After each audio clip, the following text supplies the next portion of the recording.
Okay, don't really know if anyone's going to turn up this time of the day. It is after midday in Australia, which means everybody's asleep in the rest of the world.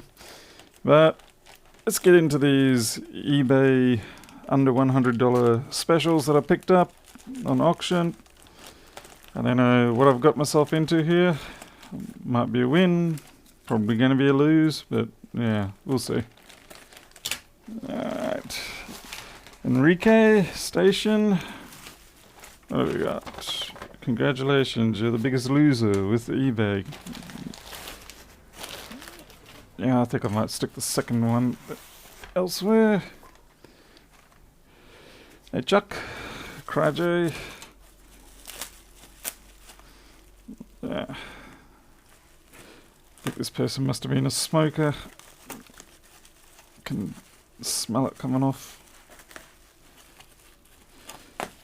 Someone's going to suggest I do it Dave Jones style and get a great big hunting knife.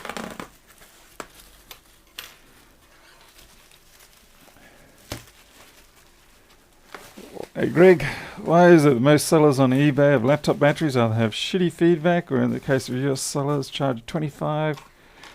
Oh. Yeah, eBay is one of those places that used to be good and no, I don't know. The shipping's a real problem. I generally, I'll give them this much. They did actually pack this reasonably well. I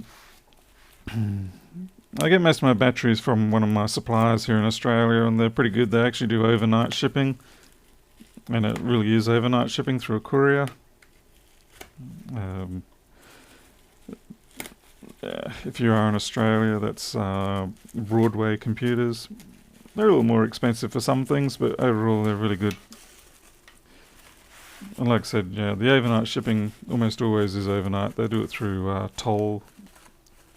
But if it's a small item, they'll do it through express post.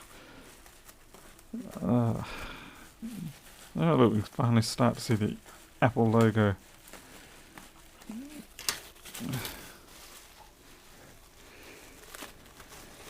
Dave is a parody for himself. Yeah, the hunting knife's a little over the top for me. But, you know, that's his thing.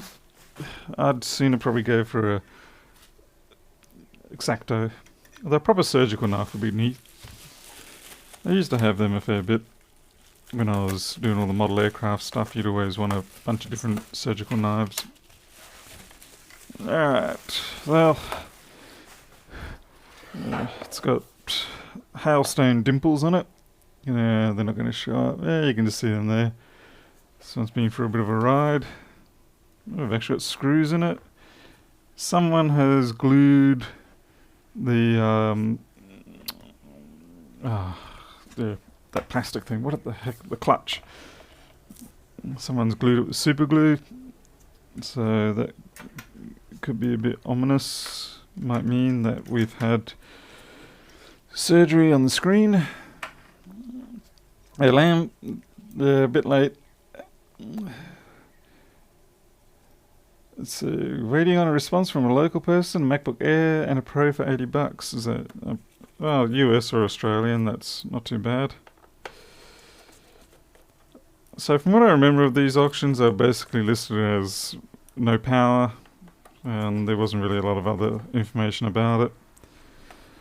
Now, these are 1278s, and I know, yeah, they're old, I understand that, but the thing is, they're actually surprisingly popular still, and I think the main reason why they're very popular is because you can put a 2.5-inch solid-state drive into them, pack out the memory, and you've still got a perfectly reasonable machine. And it's got all its ports. Holy shit, there's a battery in this one. I do not normally get batteries in these. So we don't have a drive in here. But yeah, you can put a 2.5-inch solid-state in there and it should go alright. Is this 2936 or is this 3115?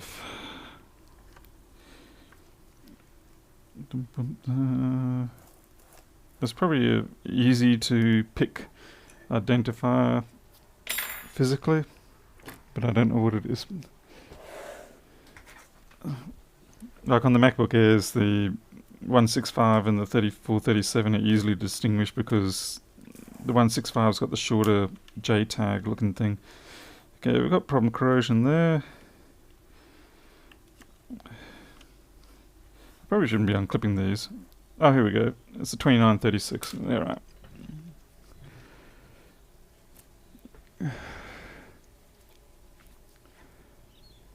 And Yindi, that's really not good to hear you've been in hospital. I hope you get better soon. Hope it's nothing too dramatic. But, yeah, get better. You know I'm here all the time. Never nice when your health isn't up to scratch. I know in the... Okay, we've got a broken screen on this. Bastards. Yeah, I don't know if it's not going to show up, but... Yeah, you can just see the crack in there. That's a broken screen. God damn. Yeah. I'm putting that one aside. Have a look at the other one. This is the trouble with the eBay thing, is that most of the time, a lack of information is often worse than no information. Or I should say, yeah, when they do things like, oh, it just stopped or whatever, most of the time, they know something big's wrong with it. And they're just not saying anything. And I mean, they are sold for parts, so I mean, fair enough. But it would be nice if they said, screen is cracked, rather than, oh, we don't know. And they know very well that the screen is cracked. I'm not going to be surprised if this one's also the same. Which is going to be a major pain in the ass. Because, you know, I would have liked to have had a test chassis for this model.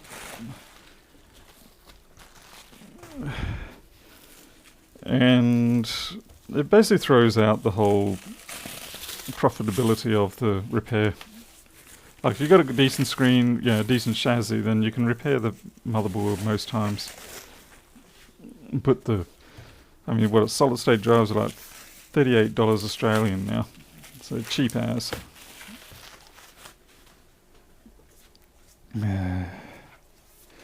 I got two of them.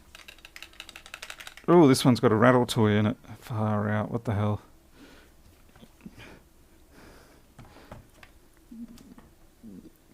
I'm just looking at the screen straight up because I figured, well...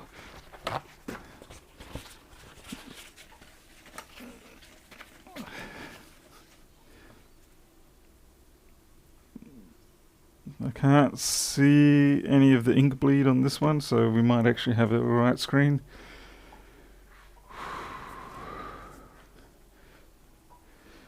I don't know why it's a rattler though.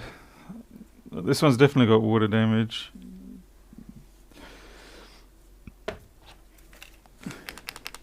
Oh, that's pretty funny. Alright, let's try our luck this time.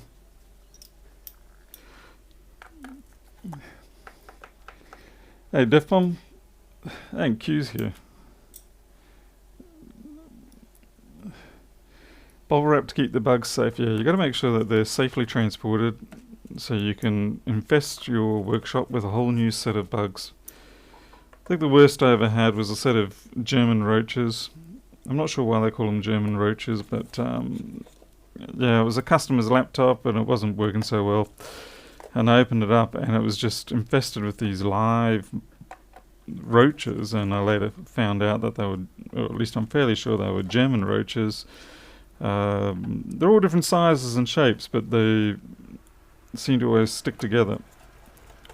Anyway, it took me probably the better part of 6 months to clear that infestation out.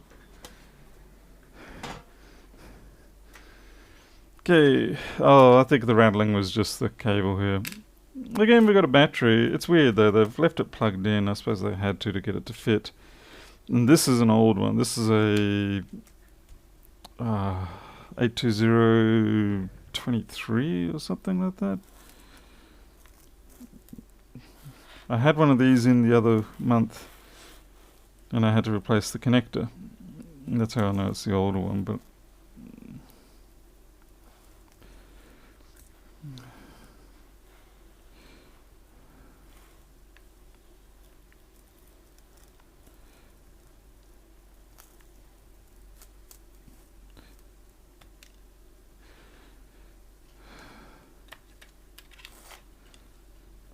Yeah, 2879. That's it. Right. Any of you genius types on there watching, do they know if the 2879? No, it's not going to be compatible. God damn. So I still do not have a 1278, do I? Well, there's a 1278, but I don't think the screens are compatible. So what is this, Core 2 Duo? Great. So it looks like we didn't quite get the wins that we were wanting. So what I'll do is, let's see if I can at least get the broken one. Let's see what's happening with this. Do we get a fan spin or anything? Stuff like that. Let's see.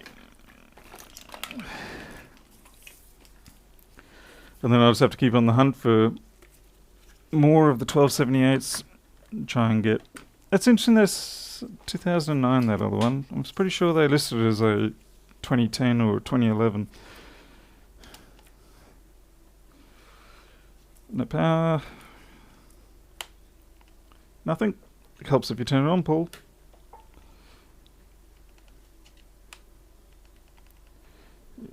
Wah, wah, wah. Nothing. Okay, well, that's good. At least we've got something to fix here. And it is getting really hot in here. Turn on my air conditioner. Hey, Sonia. Oh, I'm fixing things. How's it going on your side of the world? And W2 nap. Let's see. Shameless Jane. Ran het vandaag mijn beard. Yeah, it goes alright, thanks Shane. And yay. You know, my Afrikaans is getting worse by the day.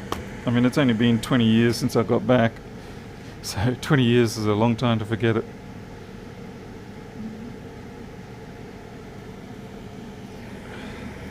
So, yeah, like I said, given that they've done this to the clutch cover, I'd say they knew what they were doing. They probably replaced...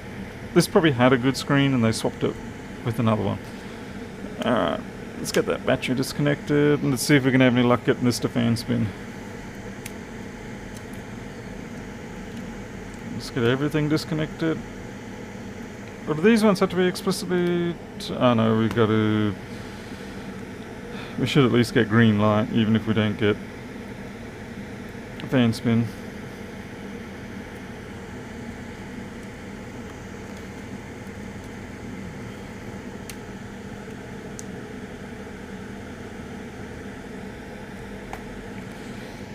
Bet you these batteries are no good. Try wing screw.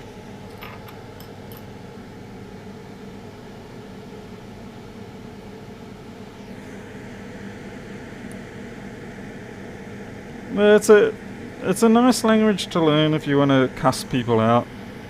I found it's a little more poetic than Deutsch, German, whatever you want to call it. Yeah, it's a little more poetic and smooth than that. And the Afrikaners really have put effort into making sure they can curse people.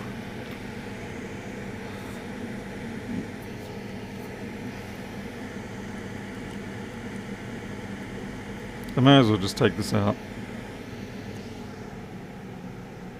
Now, where's my containers?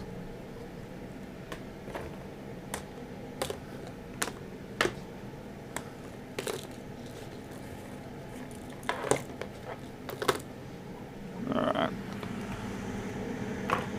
Because I'm not yet skilled enough to remember where everything goes.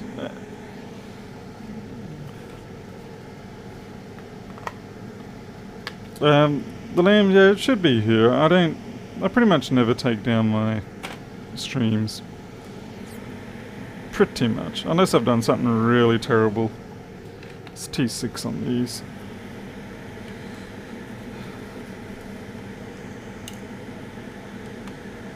So I don't know what I've told everybody with the updates, with the whole house and living arrangements and things like that for the workshop here, but basically, just to reiterate, we didn't get the finance, which means I don't get the nice shed that I was going to turn into a live-in workshop.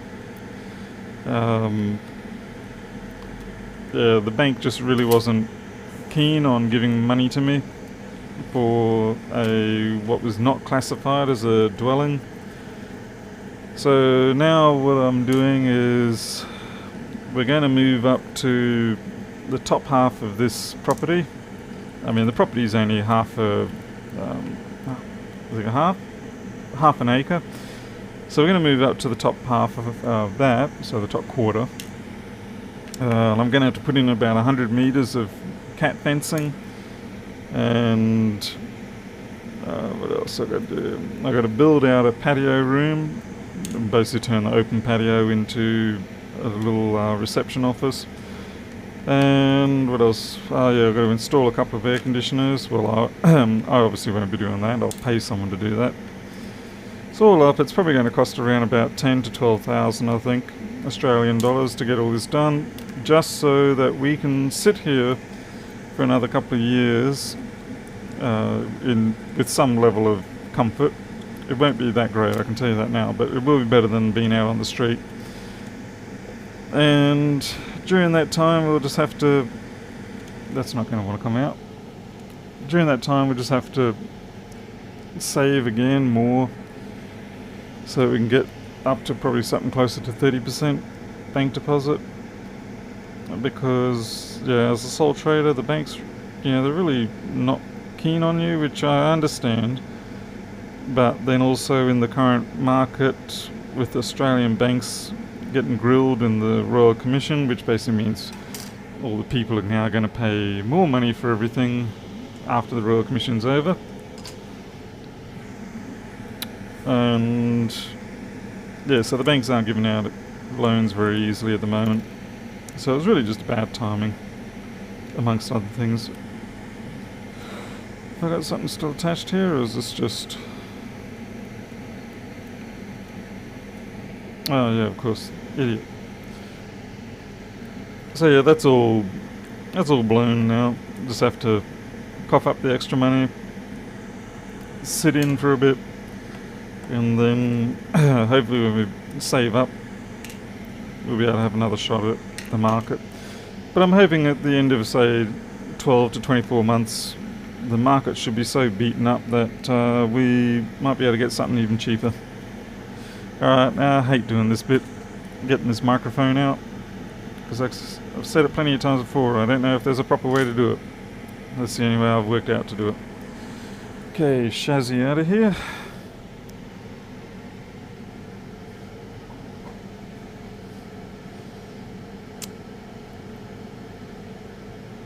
I'm just going to catch up. If a battery is no good, will it affect the laptop even if plugged into power? Yindi Yamara. I didn't say that right. Yindi Yamara. No, that shouldn't really. It should still run. It just shouldn't have any power. When you take the connection off. So no, that shouldn't influence it much.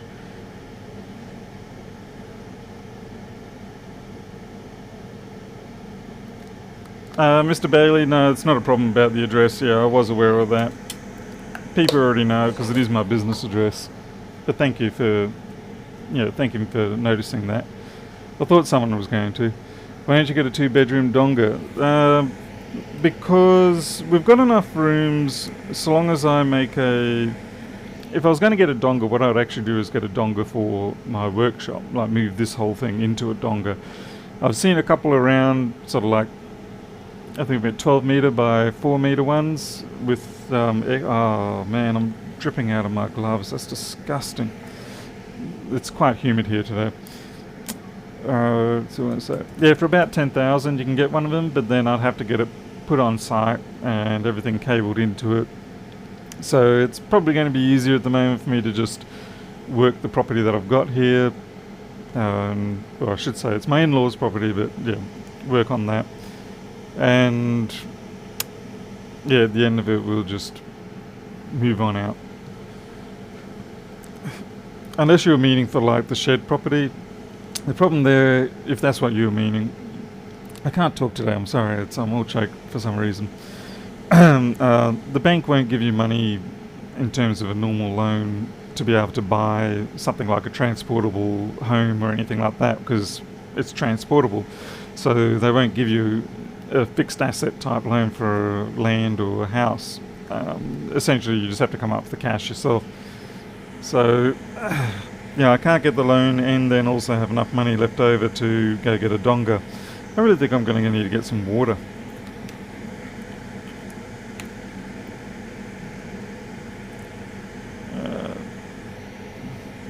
Assuming that's what you're thinking, Yindu. I cannot say people's names properly at the moment. Sorry folks, please excuse me.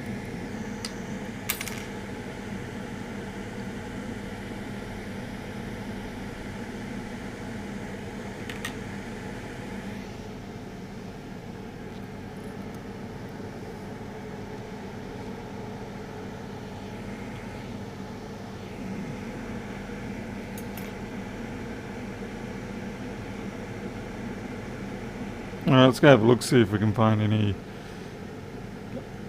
corrosion around here. There was that little bit I saw at the start. Where was that? That was up top here, I think. Yeah, there we go.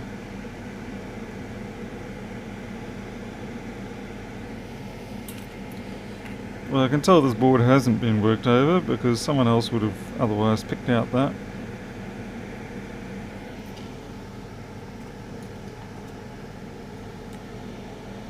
Looks like I've slipped off the...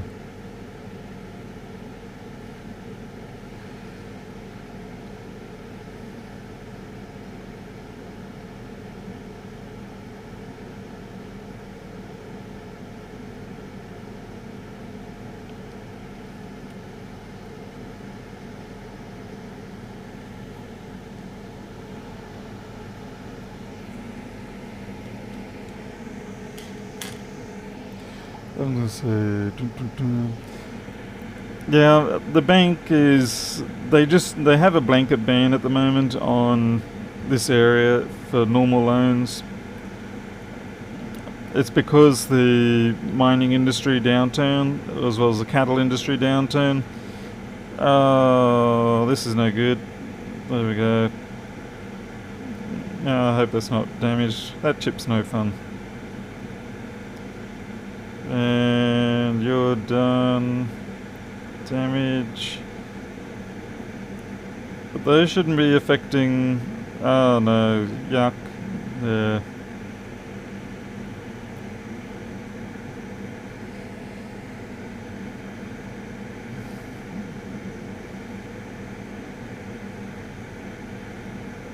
Yeah, that doesn't look so good.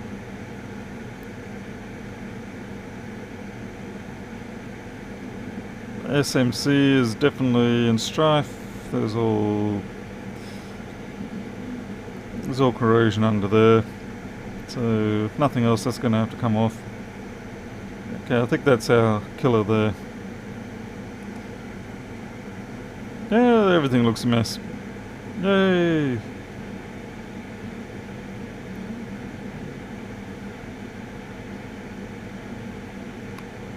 Oh well, we'll give it a go. That's all messed up there. You guys are messed up. Yeah, I'd definitely say that SMC's got to come off. It's not even there's no question about that one. Let's have a look at the other side. This is going to be fun.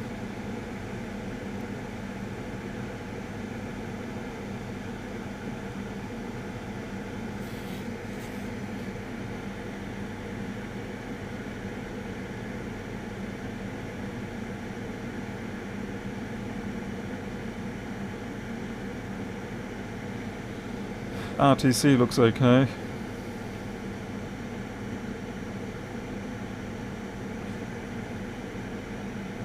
Looks mostly like it was the other side that took the worst.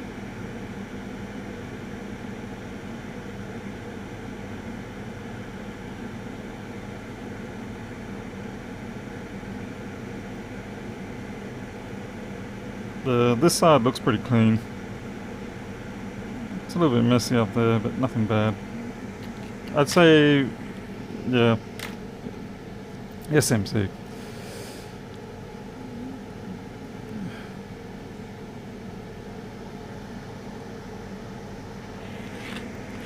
Yeah, the marker's just so that when I do my first pass and then I come back later, like from a distance, like just looking at the bird with your free eyes, the marker shows up, particularly the red for some reason. It shows up quite well. And it reminds you of like, oh yeah, there's that bit there that I forgot.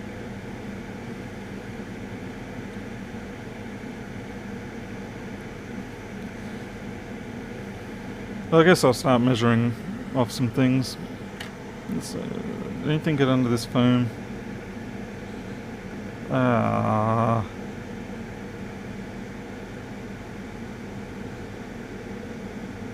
Can never get this foam off properly.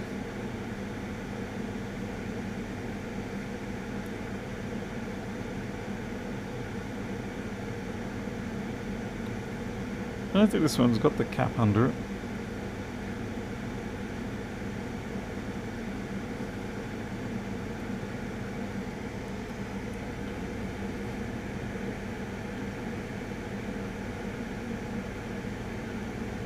Yeah, that looks clean. That there's not, so... we got quite a lot of things that could give us grief. So I guess we're going to have to start from the basics. I should probably put my heat mat up here so that I don't bubble up my board.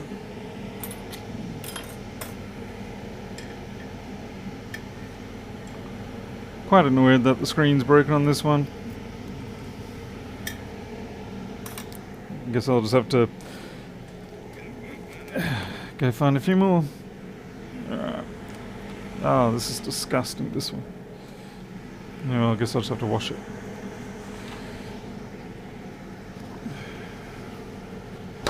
It does look a little bit like a rabbit hole. I guess that makes it interesting.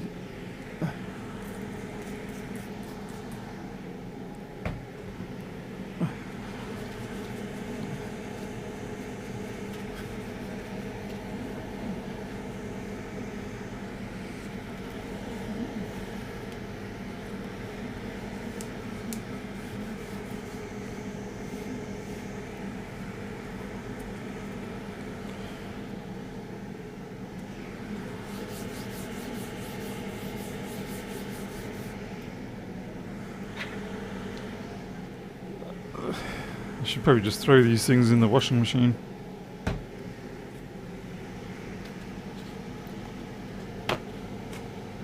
Hey Jan. Hey John. John HDN.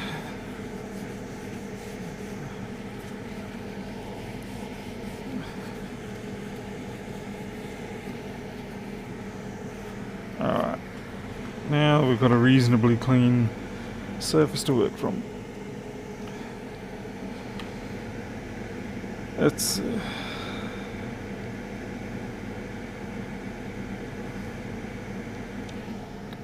we'll see what voltages we're going to get anyway. So what is this?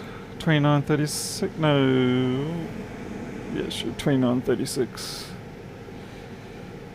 2936.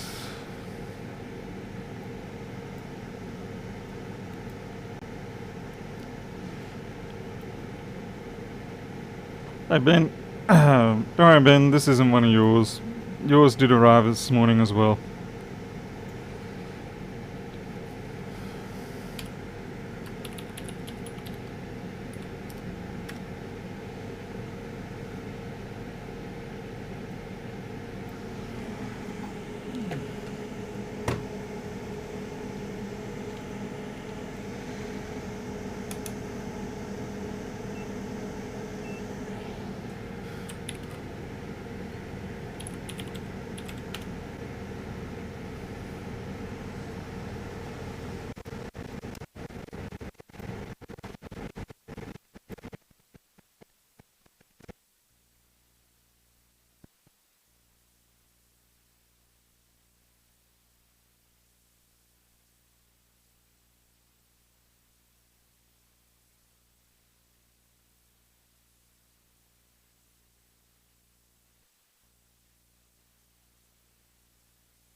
Alright, looks like we've got audio back. Just threw those rechargeable batteries in the bin. I've had them about 12 years and they're just not holding any charge anymore, it seems. Okay, let's get back to where I was, which is the board view. Wow, that's... there we go. Alright, we just first want to see what our voltages are coming in.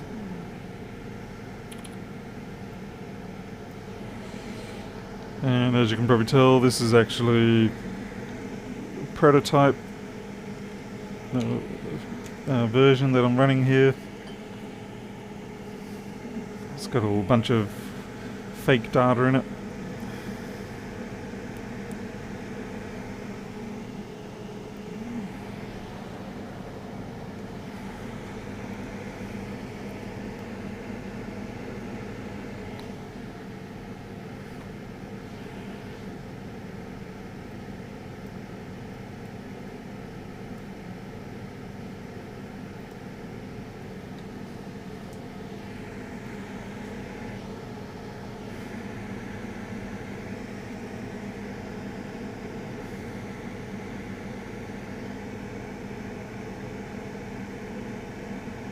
Huh? Well, according to that, the SMC is actually running.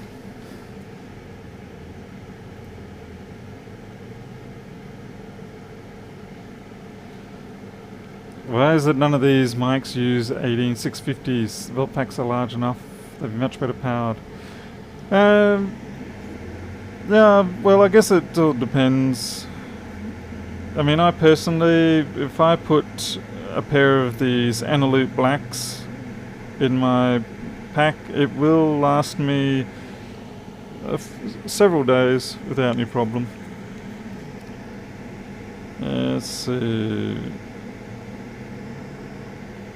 Nothing there, eh? What about you? They can get in 3v42. Nice. 3v42.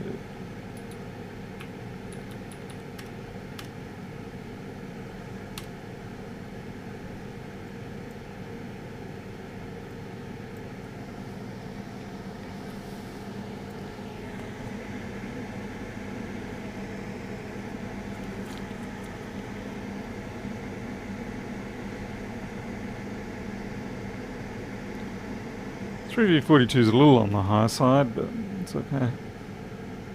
Well, that makes no sense.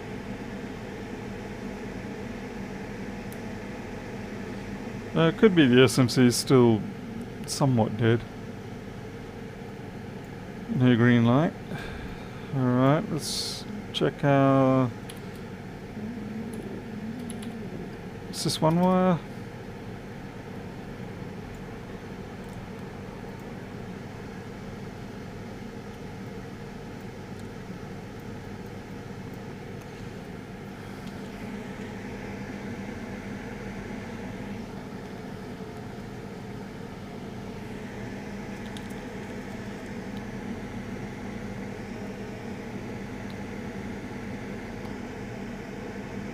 We've got sys1 wire.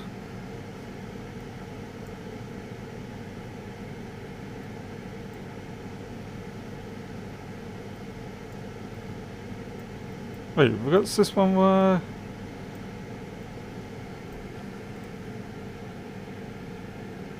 Check the other side. This is not making a lot of sense. 347.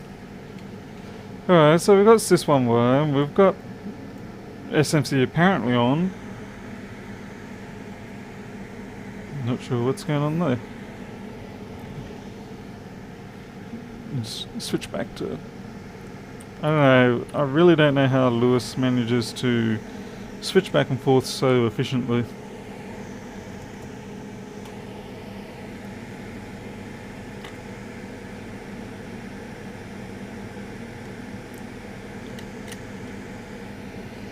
Might put a screw in there. Not you.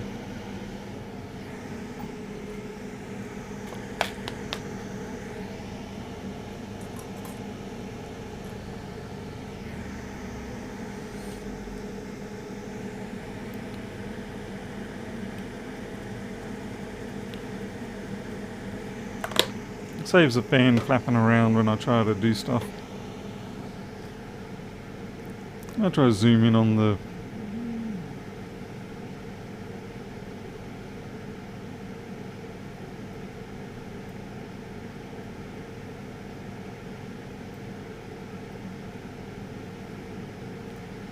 I'll do.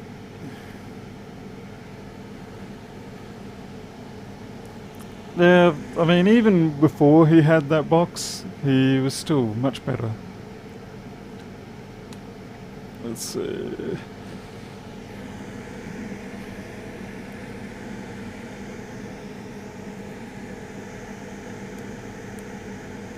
But yeah, I'd say it's practice. Practice, practice, practice. I admit, I'm not going to use my brains here. Instead, I am going to just go ahead and turn into janitor mode.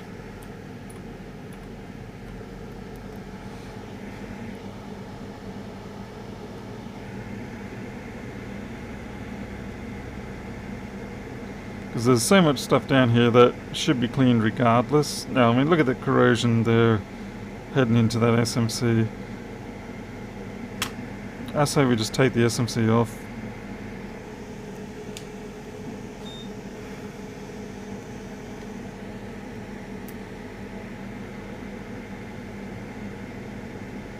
Because it's the right thing to do.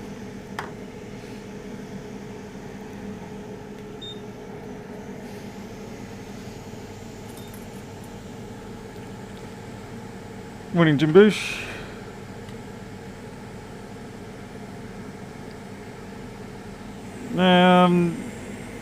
Yeah, they can go either way. They're fixing things for you. Sometimes I do ultrasonic before I do anything. Other times I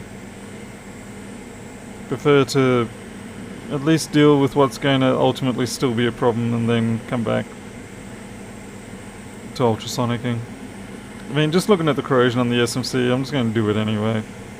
Because I have a feeling it's going to come out, even if it is working, it's probably going to play up a little while later again.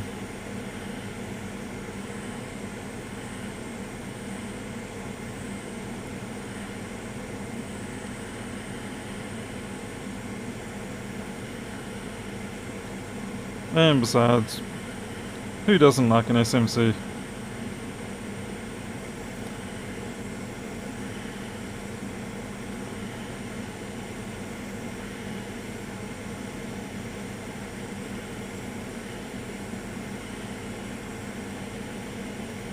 This one's actually been a little bit difficult to come off.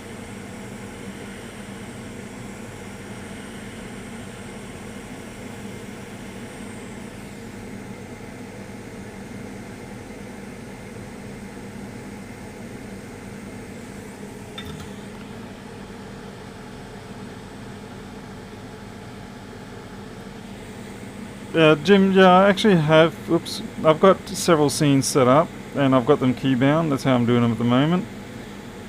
But it still feels inefficient. Alright, these gloves, I'm just like sweat dripping down. God damn. Oh, this is terrible.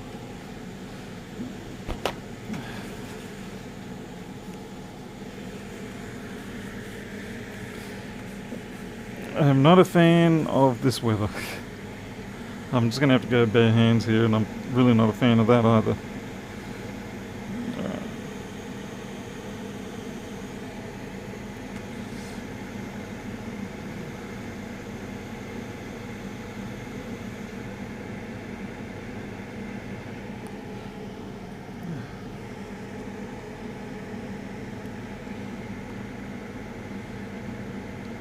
I'll say right now, I do not advocate the working on of machines without gloves, but this is just a mess.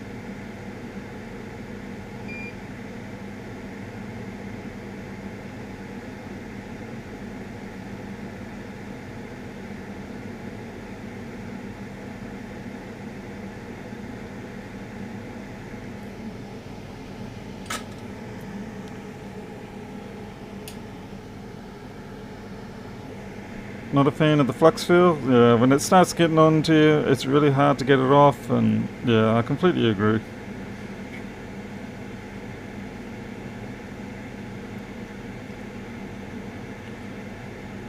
You. Why did I not see you?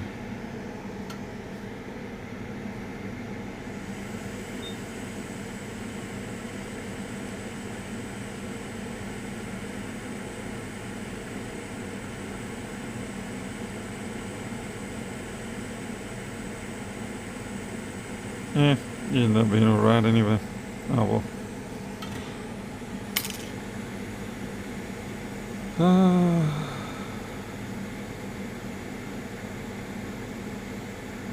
Alright, that looks clean. Let's get to the SMC.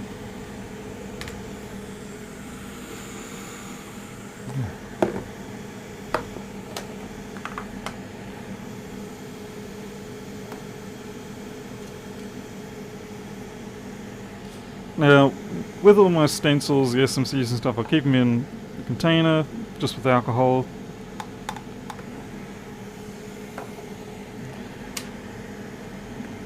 This is my holder.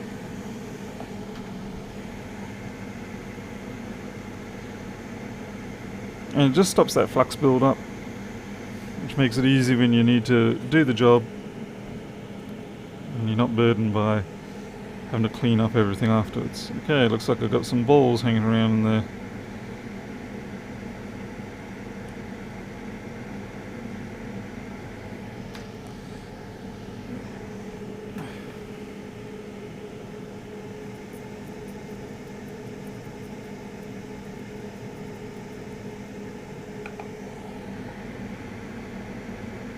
Okay, balls are cleared.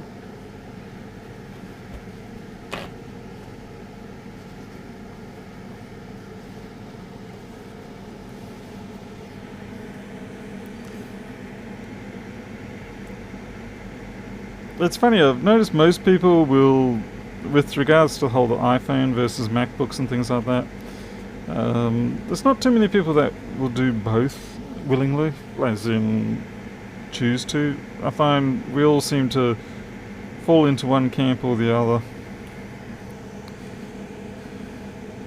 I'm certainly more the MacBook type person myself. I don't seem to have quite the degree of finesse, being able to hold everything steady and deal with such tiny spaces.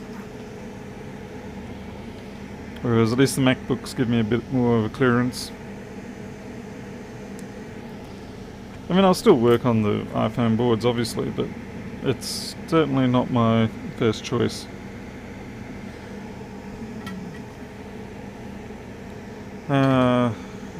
You need to lead that up, Paul.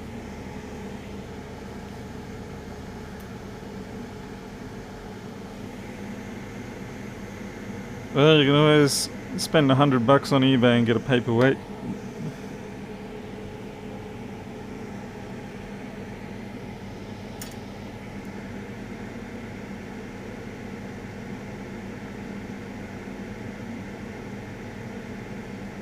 Come on, yeah, there you go.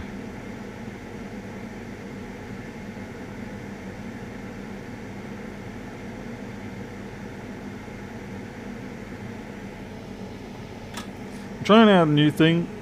So I cut off pieces of solder and I lose them all the time around here. So I've gone and put an alligator clip on the end of my strand of solder, and then I can use that and put it on a little magnet just up on the wall. Theory being is I won't lose them on the floor so much. Now, I'm not worried about myself getting down there and chomping on a piece of solder, but I do worry that maybe if by chance one of my cats get in here by accident, the last thing I want them to do is chomping on a piece of solder. Okay.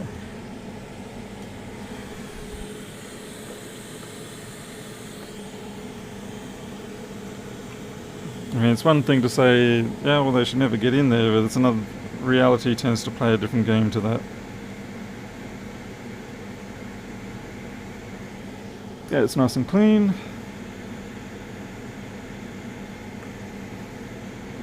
pick up some more of this flux, because otherwise what will happen is when I heat up the stencil, that flux will come bubbling back up. It'll just start gassing out, and that will lift things and cause me some issues. Okay, in the bin you go.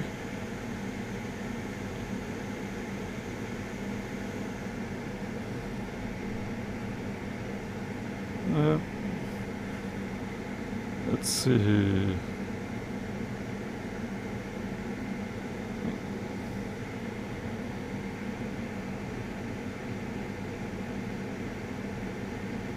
Should do.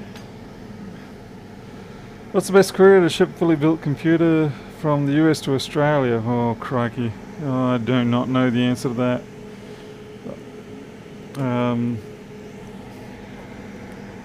Can I say no comment? I'm trying to find my solder paste. I would have maybe thought just simply US Post, international priority or something like that. No, I really don't know. I had my microscope sent over using some, I can't remember what it was. That was already blooming expensive. Alright, let's get some nice crusty dry paste.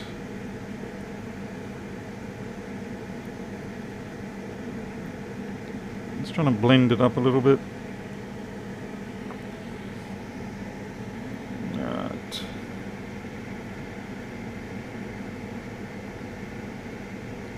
That's a little wet.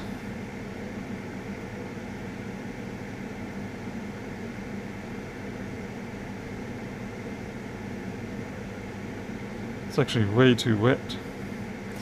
It's funny when you're trying to get dry solder paste and you're working on it in the tub, you think, oh yeah, that's dry, and then when you actually put it down on the stencil, it does not look dry.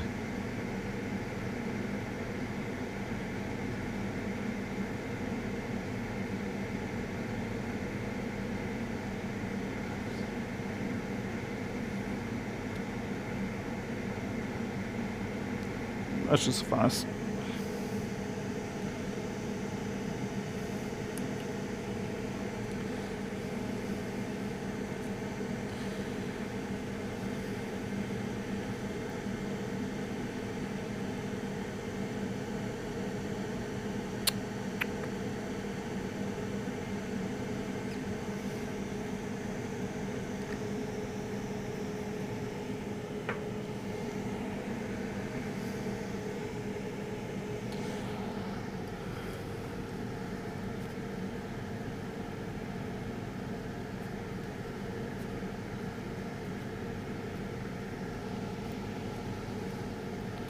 Vivek, yeah, as Joshua Fitzpatrick just said, the link is in the special. Otherwise, just go to my website, pldaniels.com, or just Google it. Google FlexBV.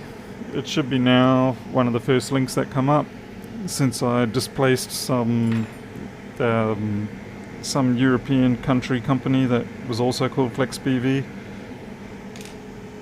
Alright, to reflow this, we just use iPhone sort of level 420 and 40, and there is not quite enough paste in that top bowl there.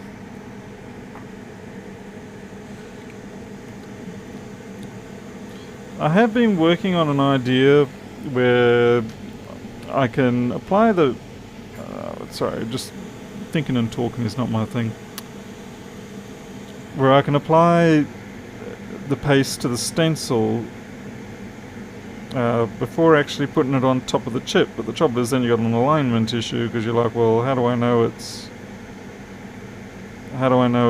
sitting in the right place? I mean, you don't have to have it perfect, because the balls will melt and pull it in the right way.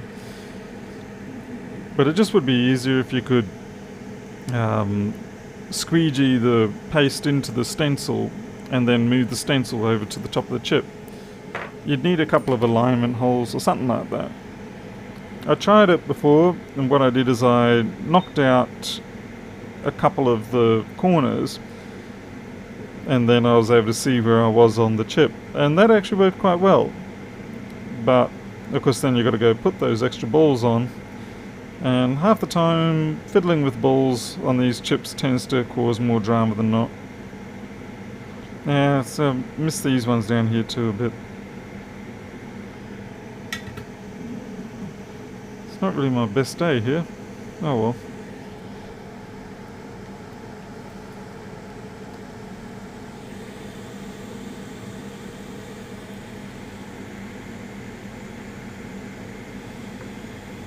Great, now I've got lead all over my hands.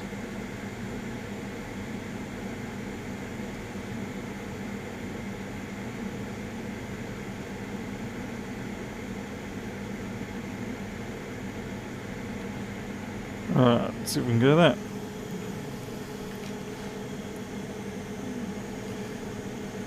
So I think if you could create a jig, a good jig,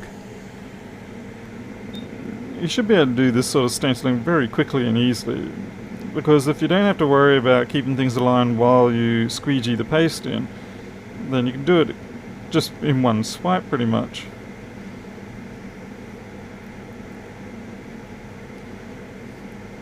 And if the paste is dry enough, it's not going to ooze out of the holes.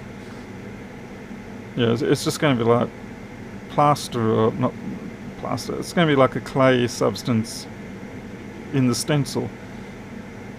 And you just move it over to the chip that you want, put it down, reflow it, and it should all bond together. But like I said, you're going to need some sort of alignment holes so you can tell where you are.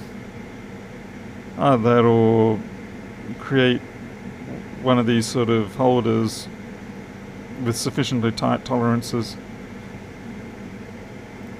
I'd say so long as you're within about a third of a ball pitch, you should be fine.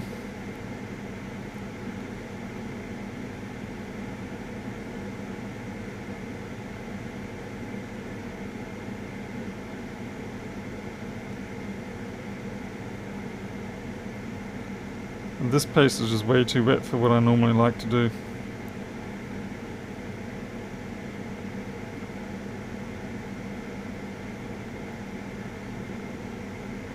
Top half's okay, the bottom half's sloppy.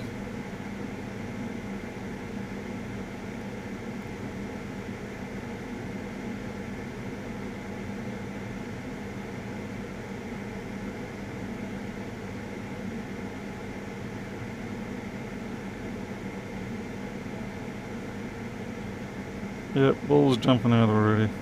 Too much flux.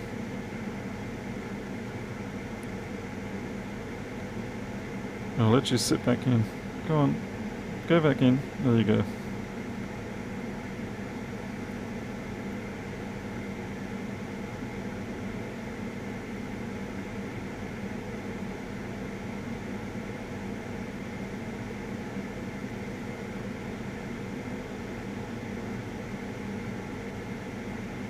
This really isn't going the way I wanted.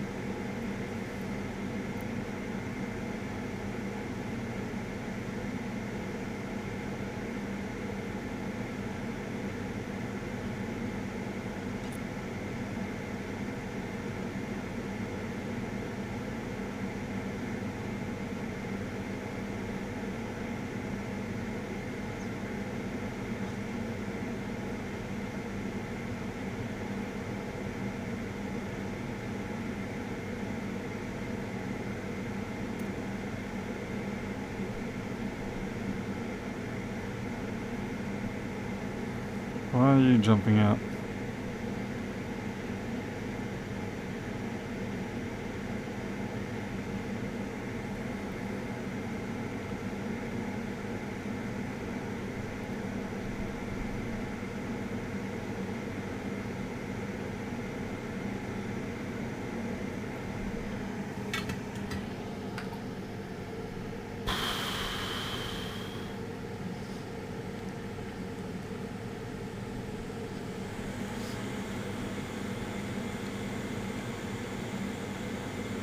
Remember also though, I'm using a very low temperature on this reballing, so it's not like I'm hitting them with 460 or anything like that.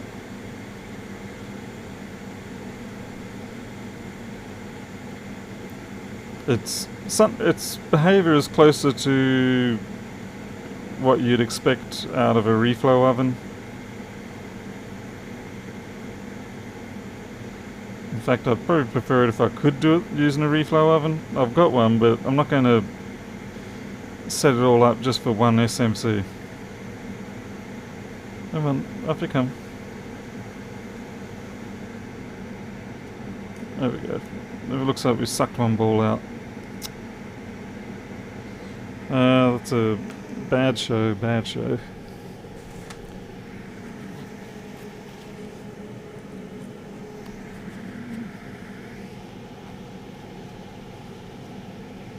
No PayPal. Oh, that makes things very difficult.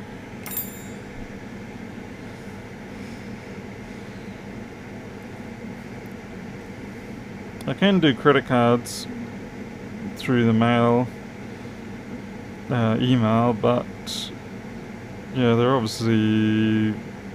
issues with that in the sense that they can get people to go and buy my stuff and then give me a chargeback.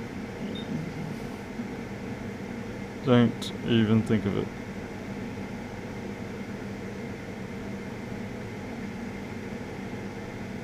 There we go.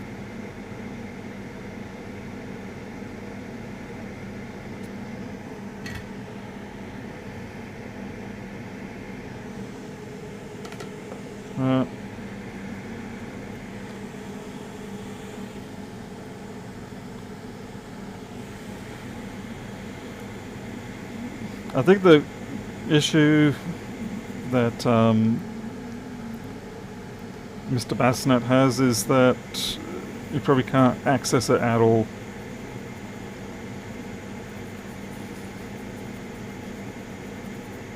There we go.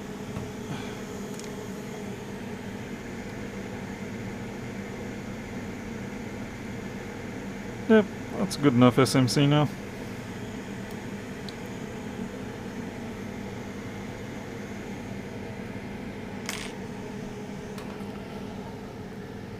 Oh dear God, no, not Western Union. Sorry. Even my local post office, which used to be an agent for Western Union, seems to have now ceased allowing that, or at least certainly not easily.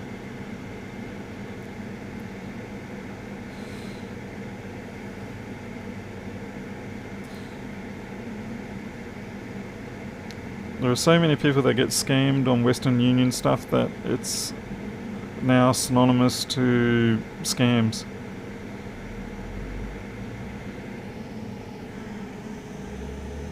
Maybe you can find someone who does have access to PayPal and get them to do it on your behalf, perhaps.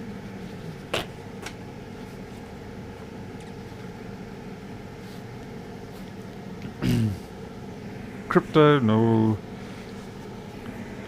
Crypto is worthless. That's it. Yeah, speaking of things, I've noticed now is probably not a bad time if you did want to get back into crypto. It's probably not a bad time to get in now. I see LTC is down to 52 or something like that. And it's sitting there, fighting around the 50 to 60 mark. And I think people want to see it go again. Because they're going to be, I don't know. That's just a personal opinion. I think it's probably getting ready for another jump. It won't be as big as the previous one.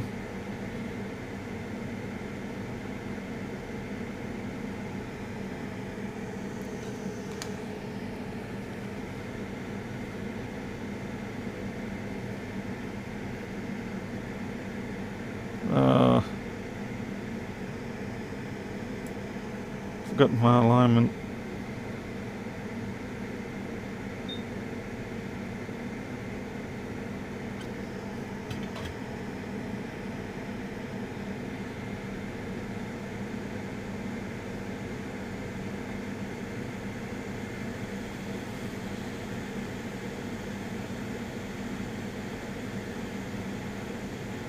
I will tell you now, the feeling of flux is not nice. Yuck.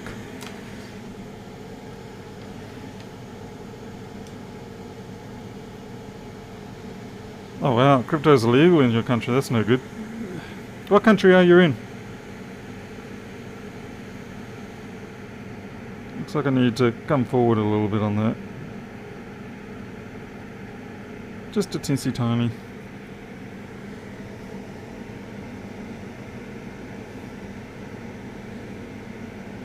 And watch Paul mess this up. That'll do. Leave it alone. Reflow it.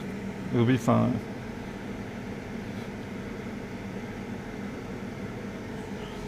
Switch back to 460.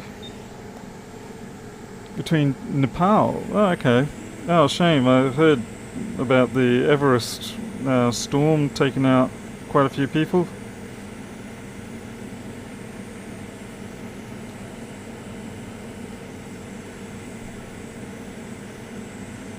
Actually, some people call it Nepal, or is it Nepal?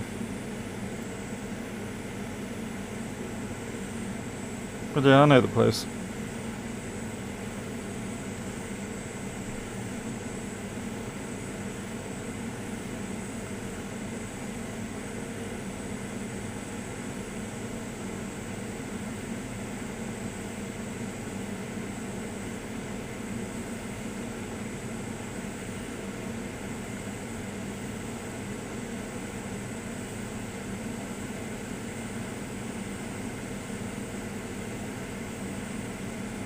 And there we go. Sometimes I get a bit chicken when reflowing these things, and I pull out before it's actually reflowed and done the job right. And then I have to go and reball everything.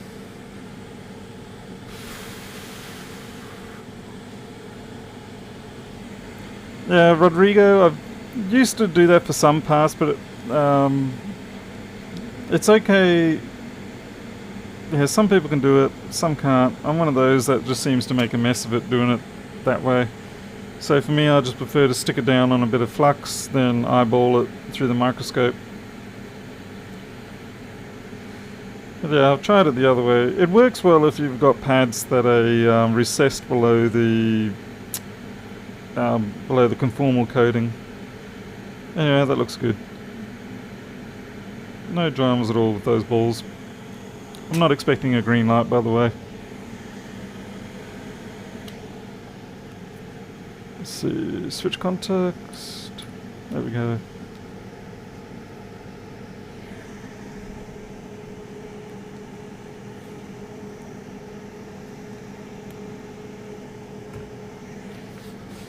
Like, I mean, you get people like, say, Jessa Jones, and she's got a real knack for flicking parts off a board without causing... Yeah, she just knows how to do it. I can do it for ones that are quite corroded, but for others I don't have that technique. More often than not, when it's a marginal part, I'll usually end up ripping a pad up or something. Hey, Tuck. Alright, let's see, we're going to get fan spin or we're going to get disappointment? I think we're going to get disappointment, because there's a bunch of other stuff that needs to be cleaned up. Oops. Actually, I'll be happy just to get green light. See, I'm not getting green light.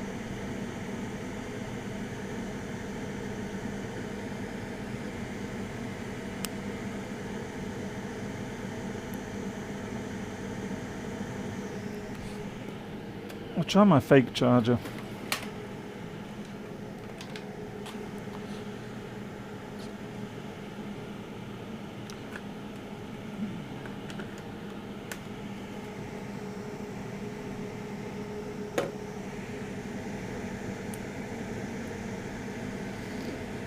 Nothing on the fake charger.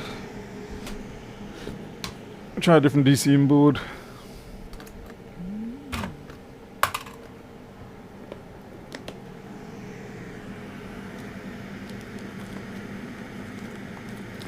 The best bit about having the flux on the fingertips, of course, is that everything else you touch starts picking it up too.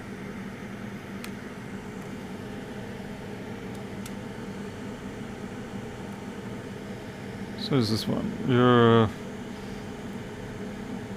2565.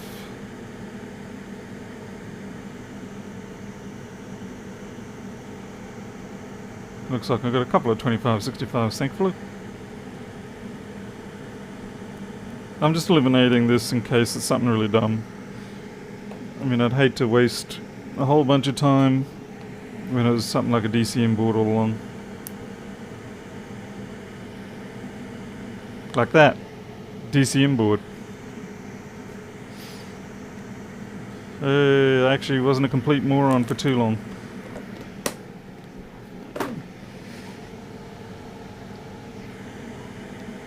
So there we have. We got a fan spin.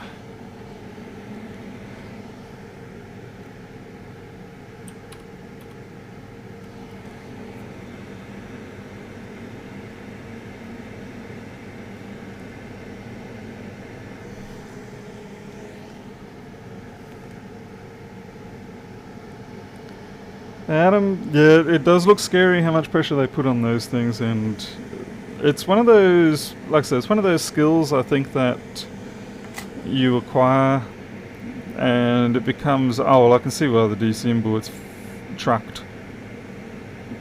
I mean, look at that. That is seriously mashed up. These things are surprisingly expensive for what they are. I wonder what that part is.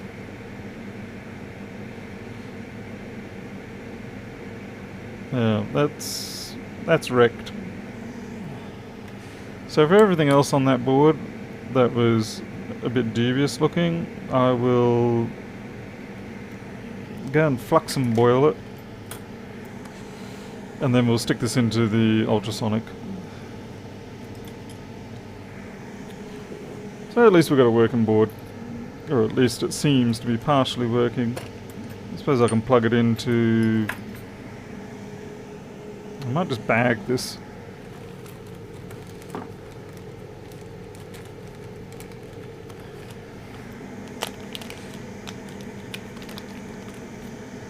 So I like to put dud parts into bags and mark what it is. Particularly if I'm working on a customer job.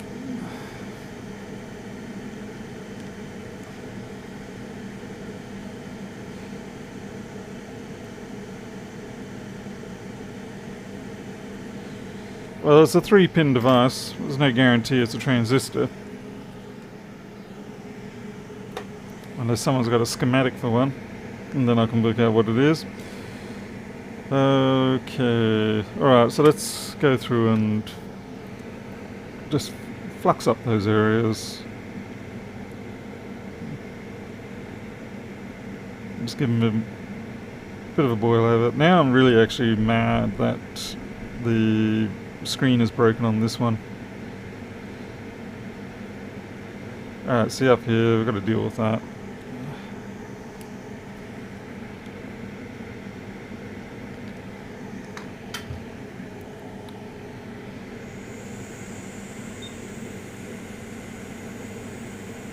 And there's more up there.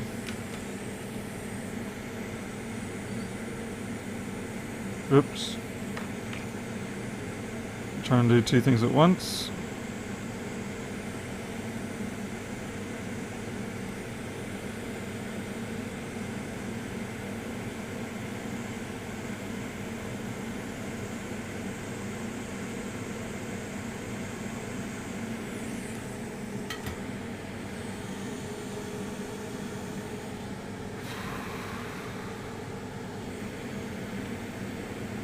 Fixing things, yeah, I'll have to plug it into an external display and see if that comes up.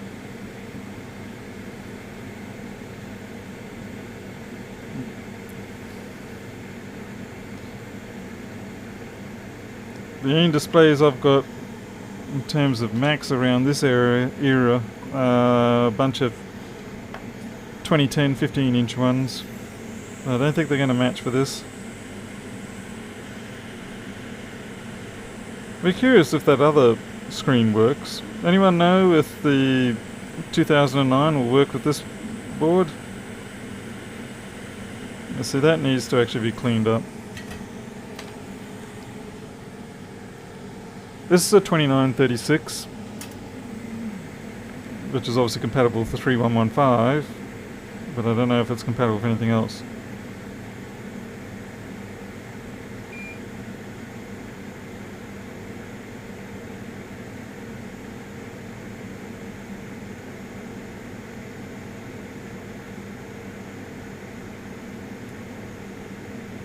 Yeah.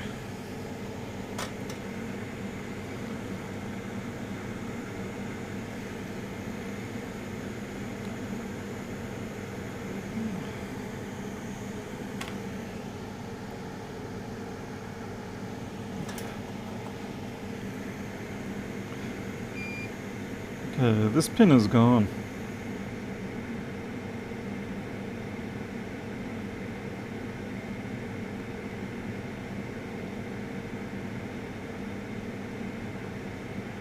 Come on, you can come back. Come back to life.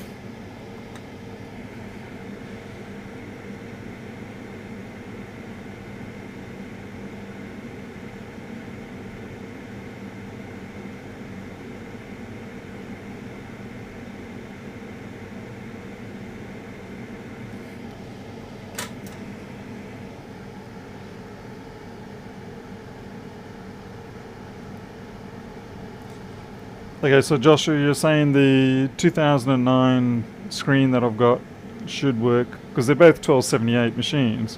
So you're saying it should work, they're just slightly different with other things. I suppose we can always try it. I mean, what's the worst that's going to happen? Kaboom? That might give me some more subscribers and views. Sounds like a good idea.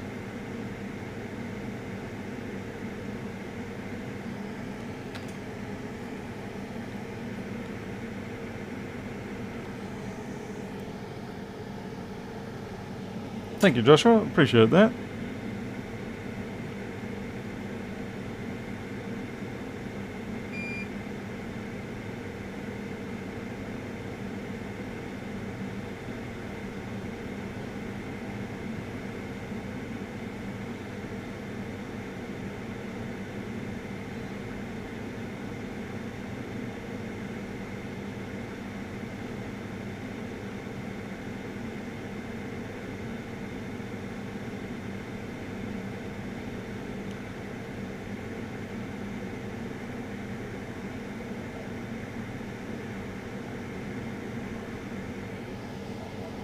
Well, we'll give that a go.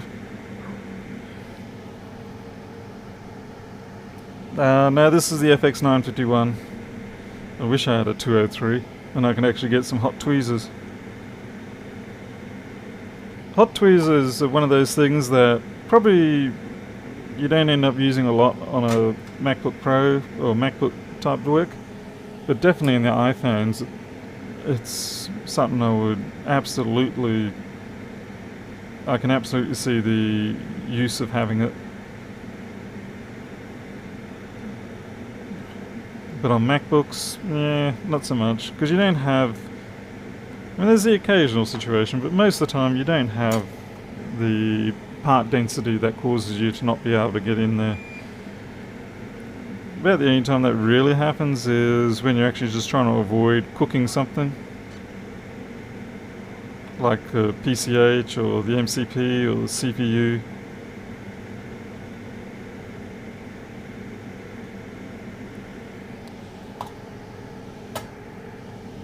Yeah, definitely for iPhone repairs, I wouldn't hesitate. But instead, that's why I send a lot of my complicated ones down to other people. If it TriStars, baseband, CPU,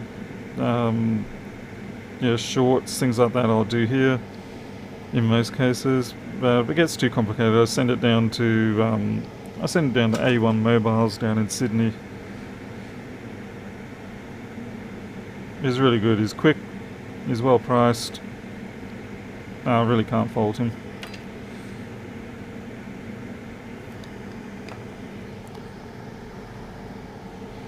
I agree, they're very expensive. But I guess that's what, you pay for that stuff. I mean, you think about it, I can't get the hot air in here. Hot tweezers would have been good.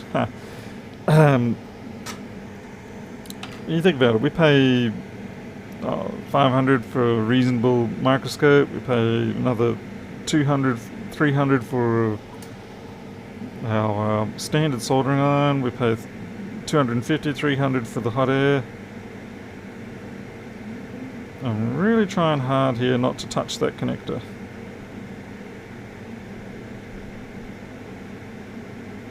Okay, that's good.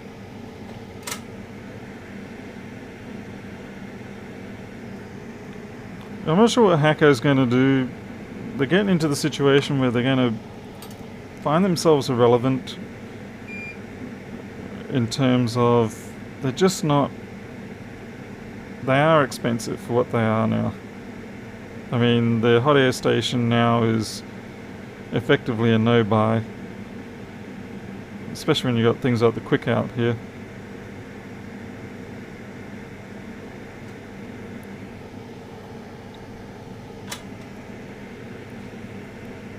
This one here is a bit of a concern.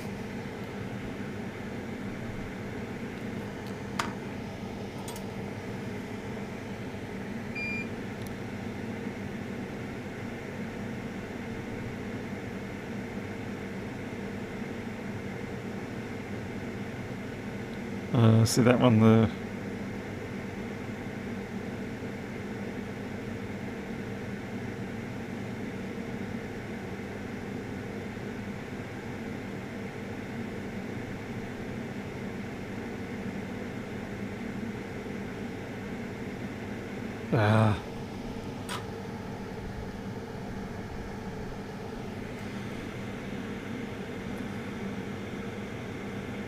Well, at least it's hard to go wrong with the JVC. I mean, it can be a little...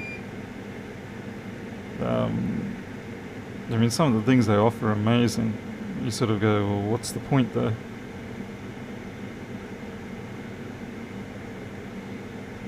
But at least it's not a case of...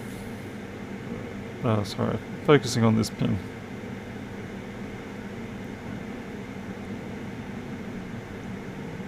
Alright, that's better. Yeah, I mean, what you get for what you pay, the ratio might be slightly against you compared to some others, but at least you haven't got stuff that you can't use.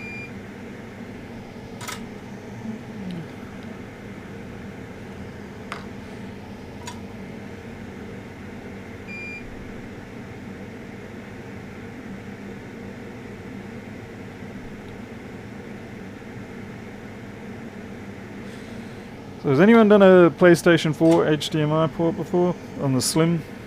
I've got one of those in. I've ordered the replacement port. I did plug it in. Well, all the pins were broken on the connector and I resoldered them all, but it was still fairly intermittent. I mean, it went from not working at all to being intermittent, which I thought, well, you know, it's an improvement. So I have ordered a replacement connector. I think the biggest thing I'm worried about is just how much heat the damn thing's going to require to get off. Almost tempted them to use the Dremel and grind it off, but I'm worried about the vibration, obviously.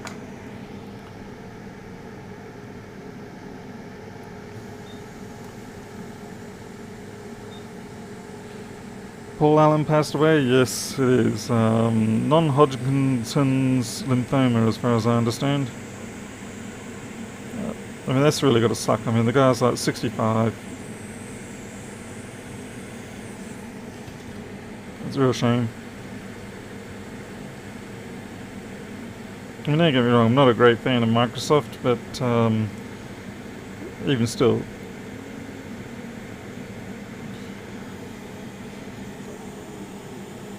My ultrasonic's pretty much up to temperature. Okay, it's not quite temperature. It's at 61. I wanted it at 65.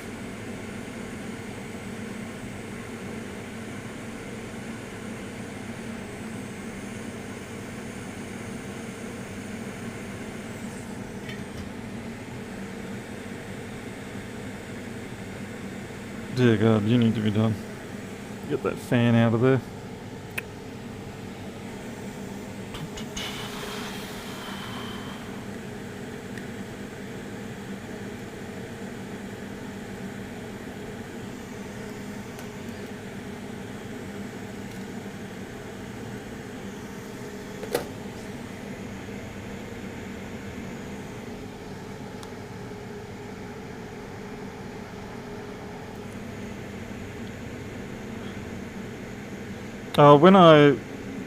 Fixing things, when I say it's intermittent, it's a case of, so long as I don't touch the cable, it's okay. But as soon as I move the cable ever so slightly, it will drop out and then have to re-establish. So I'm guessing whatever caused all the pins to knock off in the first place probably also wore the port out or something. But I will check the filters just in case. As I say, yeah, I mean, it could be a case of the filters barely touching or something, and then when you move it, it disconnects the data line. So yeah, that's a good point. Alright, I think this is ready to go for a swim. That's the pins, yeah, okay. Alright. Well, the port will arrive probably next week.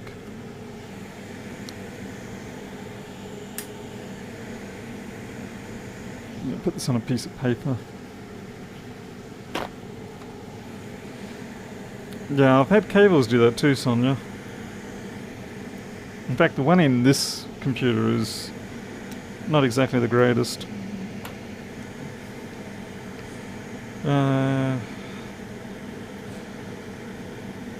Just trying to think whether I need to take those PCH, MCP, whatever it is. I don't know what it is in this one.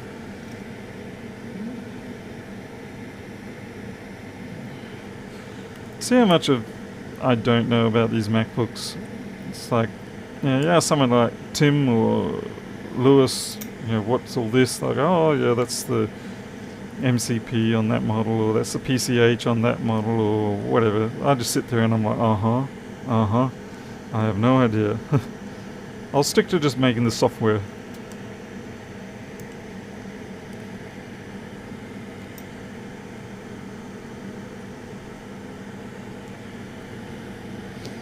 I suppose we'll check those.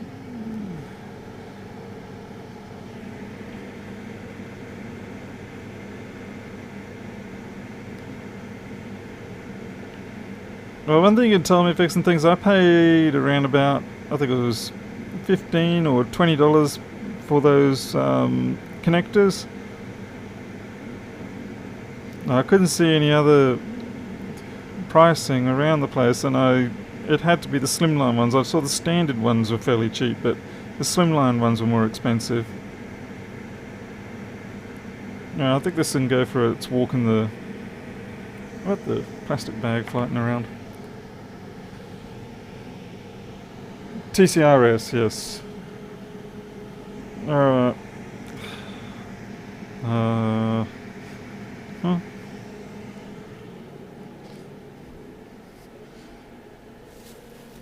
Someone needs a bigger workshop.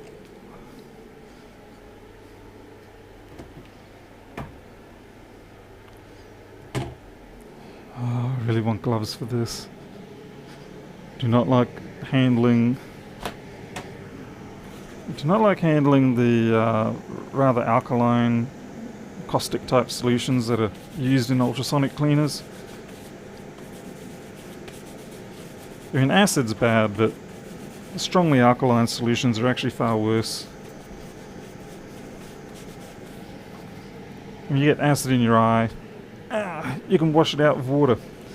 You get caustic soda in your eye, and you're basically going to end up with a boiled egg of an eye. Even if you do try to wash it out with water, it's just so hard.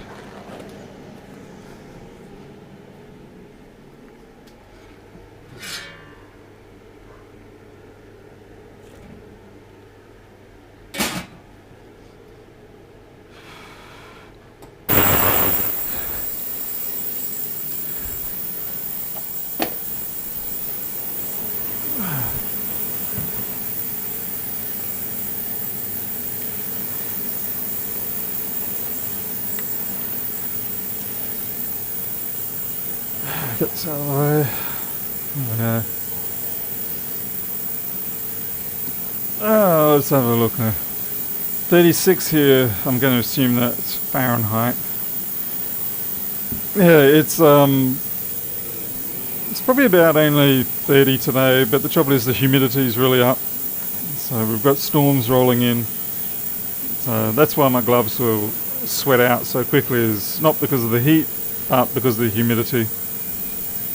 Let's have a look at my phone. I need to fix my phone. Oh, one side of the screen is no longer working. That's fine.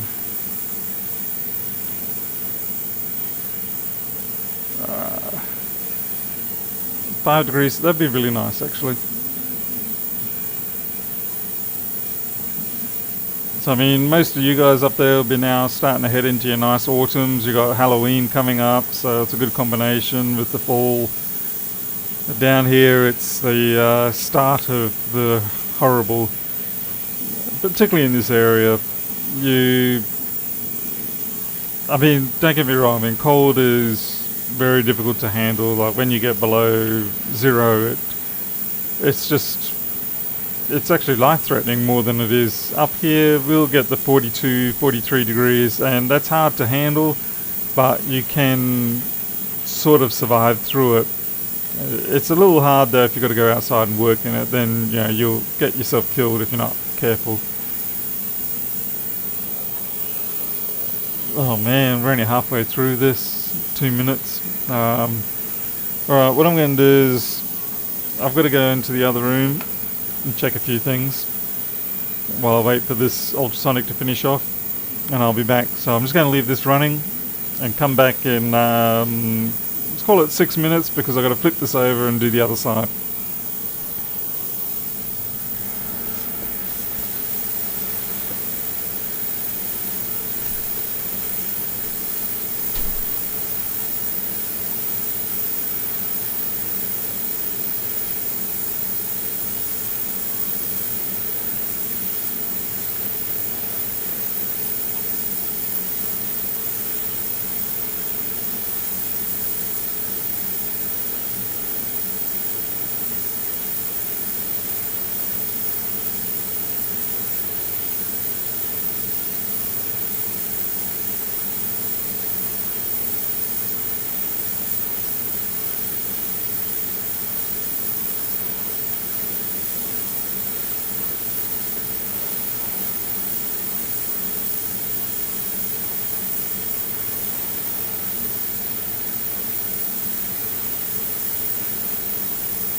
Hey, you want to see how dry off my boards?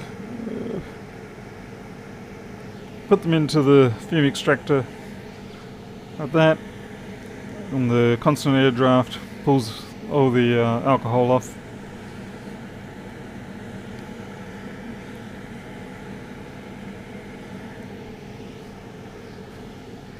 Nice easy way.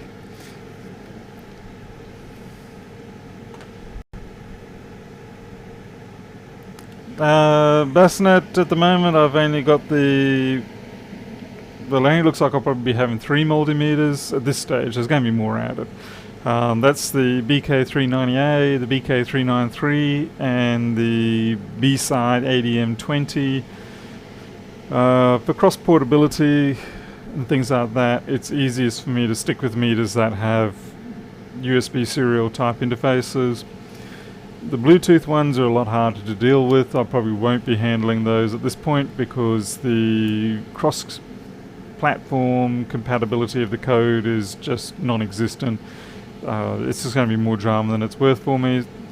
So, if you're going to set up with this rig, then for the sort of work we do on these boards, you don't need a very exotic multimeter. So, your $70, $80 one is... Oh, just hang on there.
Alright, I'm back. Sorry about that. That was an unscheduled visit. Got a iPhone to sort out. Better actually get that done soon as. Customer's just in town from out of town. Okay. So we'll have a quick squiz at this. Pop the power onto it, see if we can get a display output. And then we'll jump over to that iPhone. Well, it's done a good job cleaning up.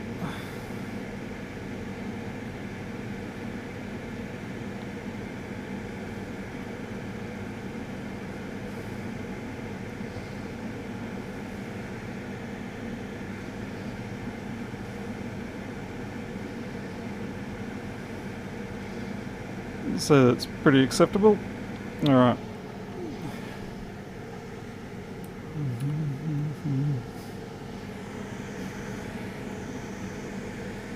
Ah, man.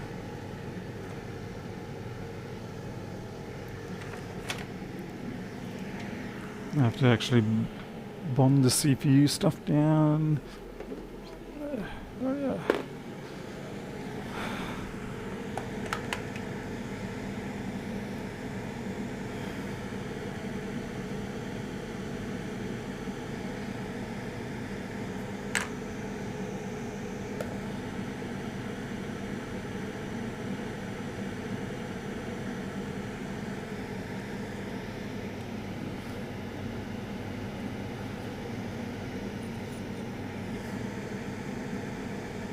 Yeah, for the purpose of testing, that will do fine. But this I must clean up.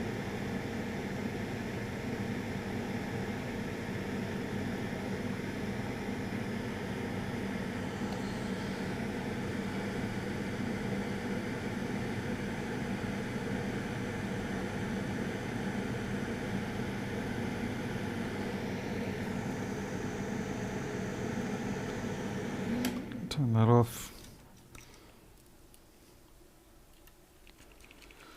This iPhone 6 is something, it's when I replaced a battery in about 2 years ago. It's come back, it's puffed up again. So it could easily just be a bad battery, or it could be something new like TriStar or Tigris or something else causing the issues. But what's probably going to happen is I'll just have to put a new battery in there. Customer needs to get back out of town. So if it's gone for 2 years, then we can just wait and see how it behaves over the next few days. It's not likely to puff up in a couple of days after it did alright for 2 years.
Get off.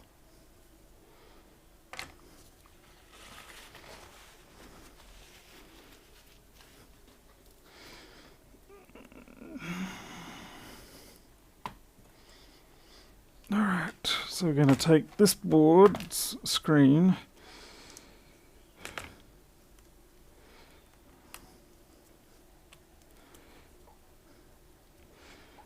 I'll just unscrew that. Give me a little more, give me a little more room.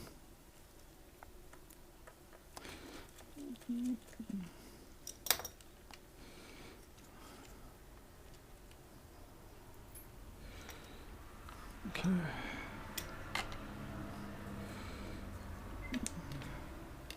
We actually don't know if it really is a good screen. We're just assuming it might be a good screen.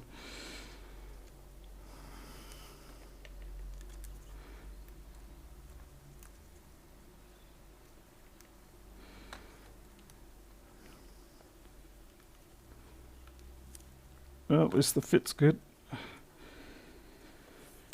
I need some memory for this.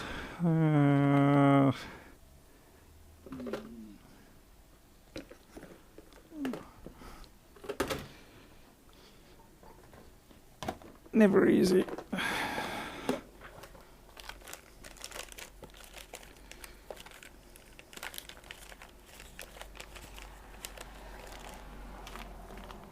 No.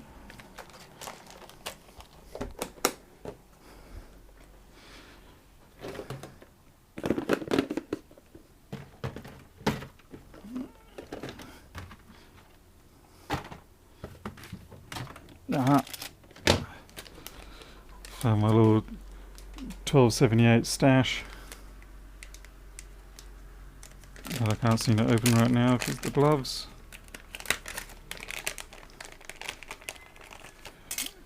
Known good working fan, known good working memory.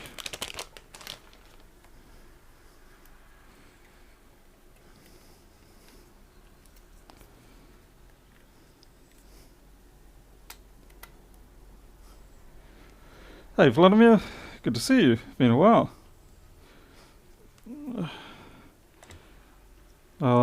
These ones need to be manually turned on. No, wait, they don't. No, it's not quite too dual.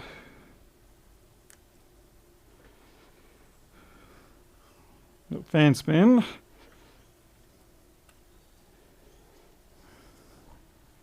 Got activity on the screen. Come on, man. Give me a blinking folder.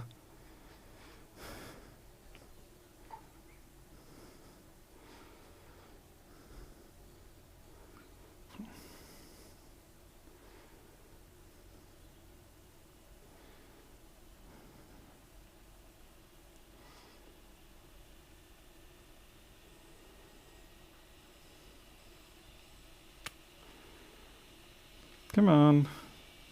Oh, alright. So it looks like we've got a probable win there. I might just try and make it boot to Ubuntu. Yeah, I don't know if my EFI one will work.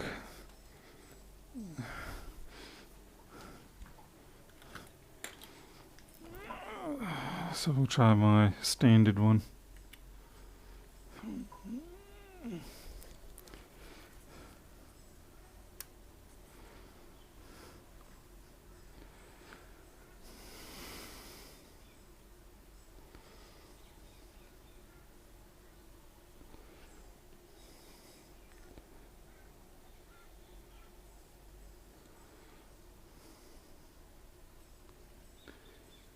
Yeah, I really don't know if this is actually going to boot from this stick. No, it's flashing, so there's a chance.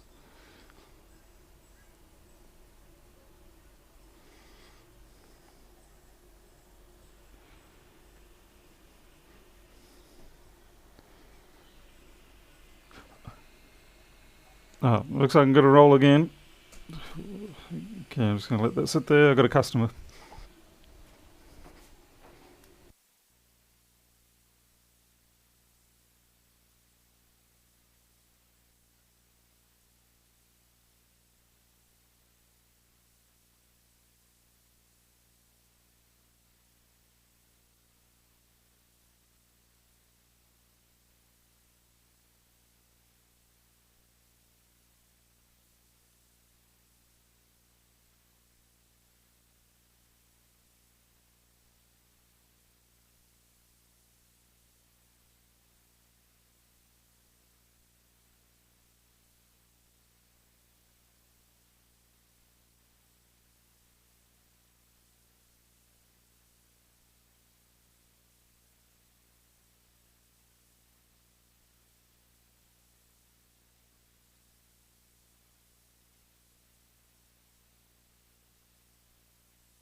Right, we beat Ubuntu? I think we did.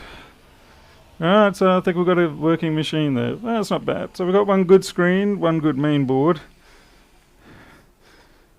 Yeah, it's not bad. And thank you for... Who was it that told me that I could use the screen? Thank you very much. Joshua Bauman, that's it. Yeah. Wasn't it?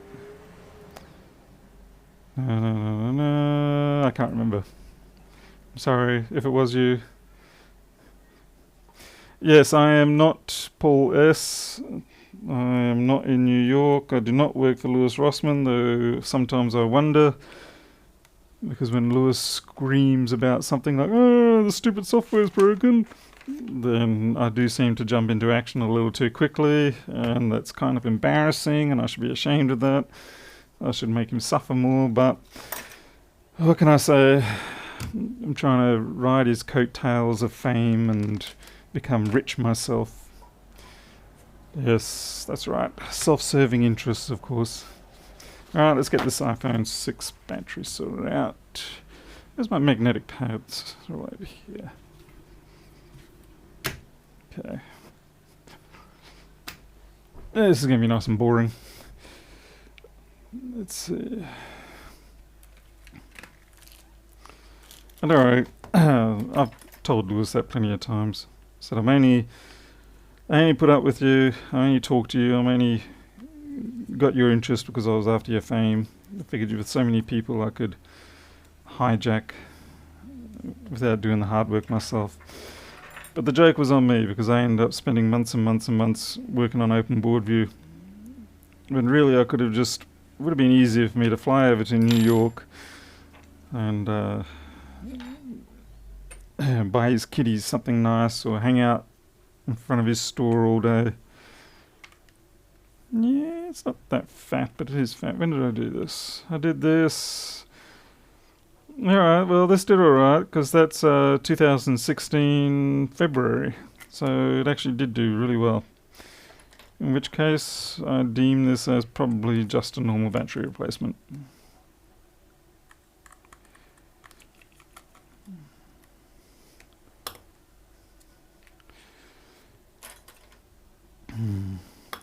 Or did I? Why haven't I got a pad there? That seems wrong. So there's no... You can't really see. There's no pads on these parts.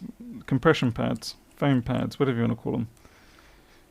And that's really not my style to do that. I know it's a phone I've worked on because it's got my writing on it and it's got my marks in it. But it's not my style to leave off compression pads. So I'm half wondering whether someone else has done something. And the screen also doesn't have any compression pads. But it's definitely one of my screens. What was I thinking when I did this?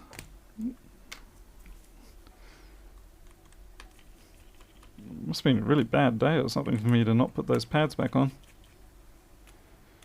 Guess I'll do it while I've got it now.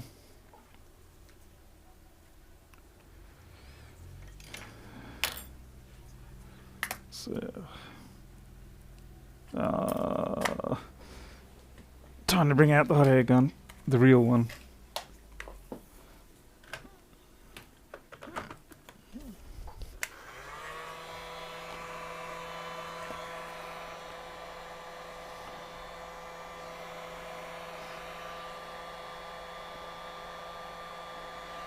Station, I would probably need to sell 1,500 copies.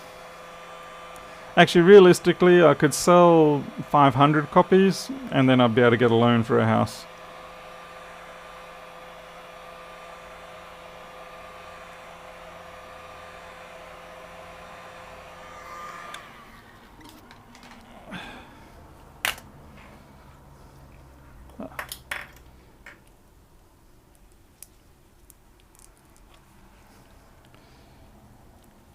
Don't you dare flame up on me. I always worry about that with lithium packs. Where the hell are my plastic spudges?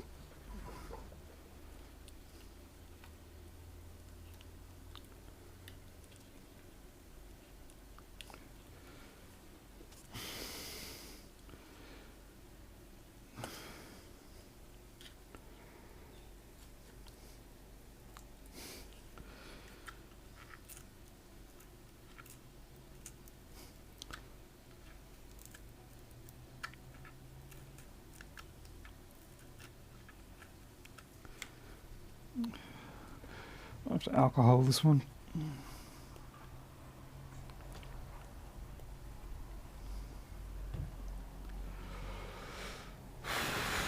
Oh, that's no fun at all, I know. Yeah, that's why I'm paranoid. I've had one myself. I did not enjoy it. This was not done by me. Okay. I knew something was wrong. This is not one of my jobs. See how... Oh man, I need the...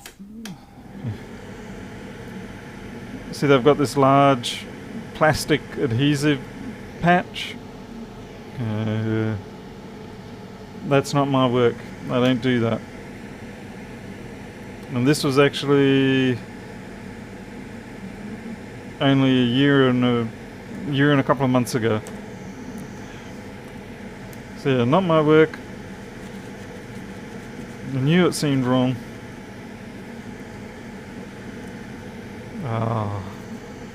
So it's quite possible that this actually does have issues. Yeah, I do the strips now. And even before, when I couldn't get access to the strips, the way I did them was different. The charge port's corroded. So I'd say that dock is actually the problem. Alright, well we'll clean this up anyway.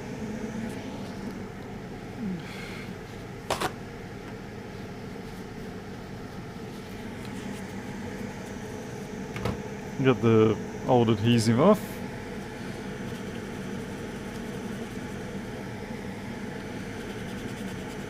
I mean, it was a pain before when you couldn't get the proper strips like these things. And yeah, everybody had to use some sort of tape, two-sided tape. The people who used red tape for batteries, they need to go to hell. There's a special place in hell for those people. Along with people who talk in theatre.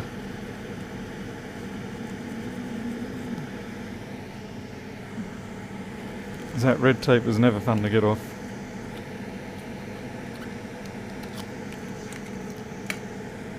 These batteries that I have been getting lately are really good. For a long time there's been a lot of troubles with supply. But wherever my supplier is getting these ones, I hope they don't change in a hurry. They're good quality. They come with the compression pad on it. And I think I've only had one out of maybe 50 of them have to come back for a fix.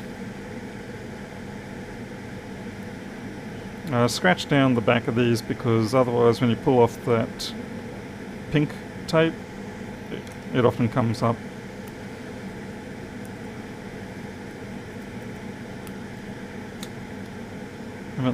There you go.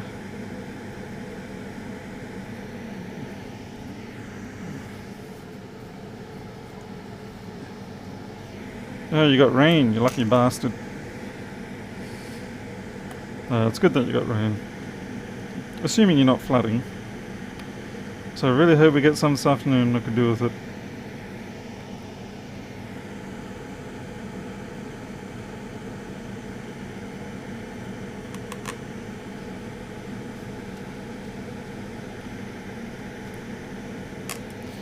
I think what gets me a lot with iPhone repairs or any repairs is even with the simple jobs, for some reason so many of them still get botched up by, I don't know whether people don't care or whether they're just in a rush or something like that. Or are they that penny pinching that they have to leave out things that would otherwise make it, you know, a perfectly reasonable repair. Pretty sure this isn't my board. Yeah, they've gotten them from the same supplier as me, but it's not. I didn't do that last replacement. Alright.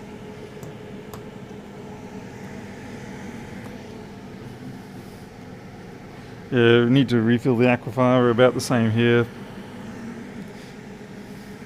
A lot of people drawing from it. I mean, we do have town water, but there are limits how far that can get you.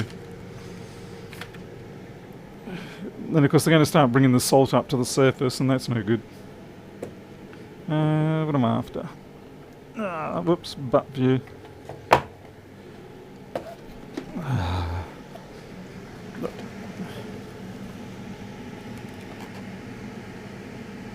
Yeah, that'll do.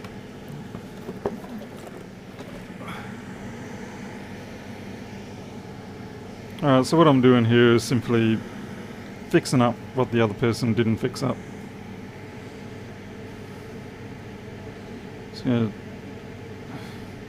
I'd say mostly it's probably a time constraint issue. Like if you're an employee in one of those kiosks in the shopping centre, you're probably on a fairly strict situation of you have to get a screen done in 15 minutes or you're fired. Something like that.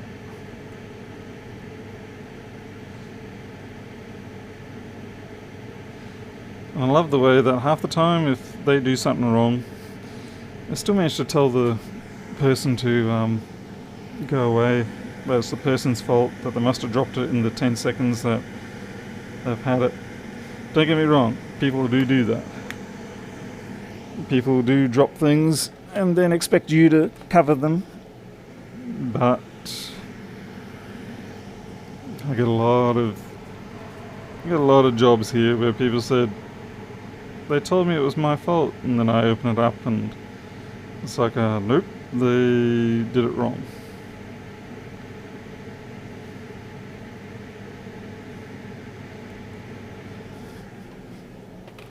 We had a store in this town that was on Main Street, and they had a good half of my phone business, and I understand why. They were in a good position, but in the end they closed up because too many people it's a small town, and eventually too many people realised that they were getting done over by these people.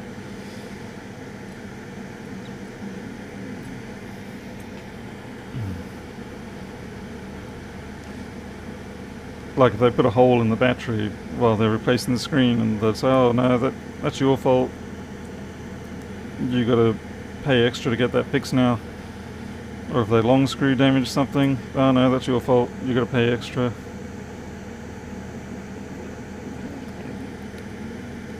And while I sort of feel for the customers, my greater concern is just the damage it does to the reputation of the industry. In that way, we're not too different from mechanics and stuff like that. Yeah, there's a lot of animosity towards backyard mechanics.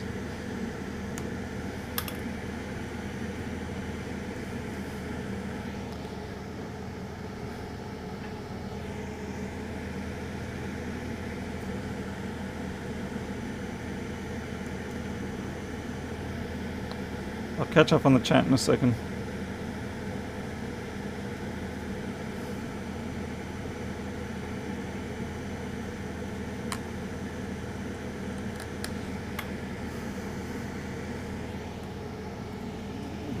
Oops.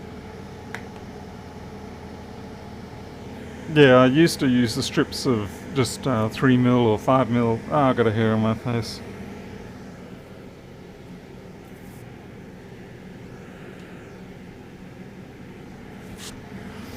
And it was sort of medium grade type 3M tape. It wasn't anything too strong. Probably the worst thing I did find with that tape that I used to use, and I still use it for other things, but with the batteries, it's slightly fibrous, or it feels fibrous, and so you can't clean it up too easy, because it doesn't just dissolve into a gel or a solution. Alright, so here we go. Seems good.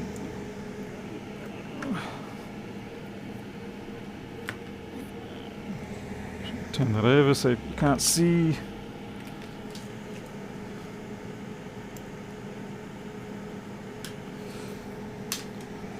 I actually bought myself genuine Apple 12-watt charger and genuine Apple cables. Let's see, what do we got for charge? And as you can see, it's like 1.2 amps there. So that's charging at a good rate. I gotta try and get this hair out of my face. I think it's one of my cat hairs.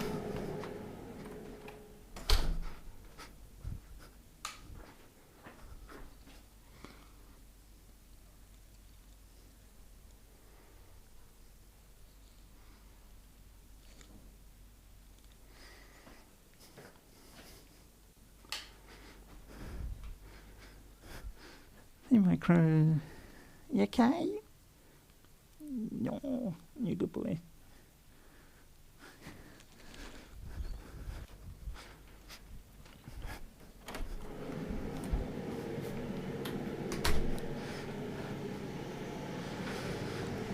No, the hair's still attached to my face. I can't see it.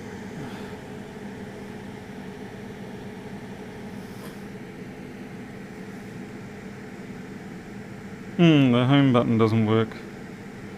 Oh well.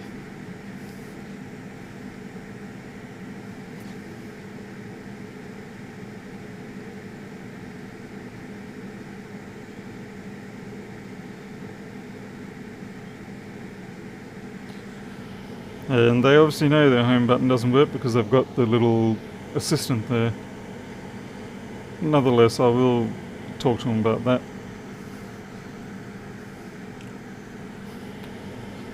It's half full and it's charging at 1 amp, so that's good. I consider that acceptably done. Okay.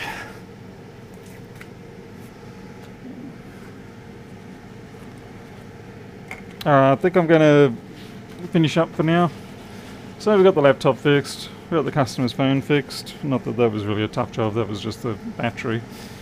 And I'll work on that 2009 board later on, save that for another stream. But in the meantime, I'm going to go get some coffee, some food, do some paperwork. But it was really good of you all to drop in. And I'll see you guys next time. Till then, take care.